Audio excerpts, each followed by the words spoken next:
അപ്പോൾ ഇതിൻ്റെ പാട്ടിനൊരു ഈ പാട്ടിന് പേഴ്സണലി കുറച്ച് ഇൻവോൾവ് ആയിട്ടുള്ള കഥയുണ്ട്.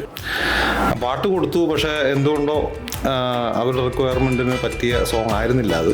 അപ്പോൾ ഒബ്വിയസ്ലി അത് റിജക്റ്റഡ് ആയി. അപ്പം ഈ പാട്ടും അങ്ങനെ സജിക്ക് ഹാൻഡ് ഓവർ ചെയ്യുന്നു. ഇതിന്റെ മ്യൂസിക് അവിടെ നടക്കണം.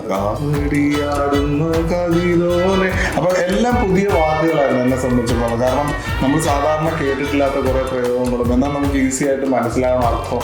അപ്പൊ മ്യൂസിക് ഉണ്ടാകുമെന്ന് പറഞ്ഞാൽ ഭയങ്കര സിമ്പിൾ ആയിട്ട് അത് സംഭവിച്ചു. യെസ്, ഡെഫിനറ്റ്ലി അതിന്റെ പാർട്ടാകണമെന്ന് എനിക്ക് തോന്നുന്നു. വളരെ ജെന്യൂൻ ആയിട്ട് ചെയ്യുന്ന ഒരു പ്രോജക്റ്റാണ്.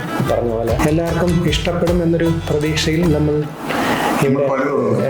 പണി തുടരുന്നു. ഇനിയും ഇതിലെ പാട്ടുകൾ വേറെ വരാനുണ്ട്. ഓൾറെഡി ഒരു പാട്ട് റിലീസ്ഡും ആണ്. പഴയ കുറെ നൊസ്റ്റാൾജിക് ആയിട്ടുള്ള കുറെ കാര്യങ്ങളും ശീലമുള്ളത് അങ്ങനത്തെ ഇത് അതാണ് ഭയങ്കര ഒരു രസമുള്ളതായിരുന്നു. അത് കേട്ടപ്പോൾ തന്നെ ഭയങ്കര താല്പര്യമായിരുന്നു ചെയ്യണം എന്ന് തന്നെ.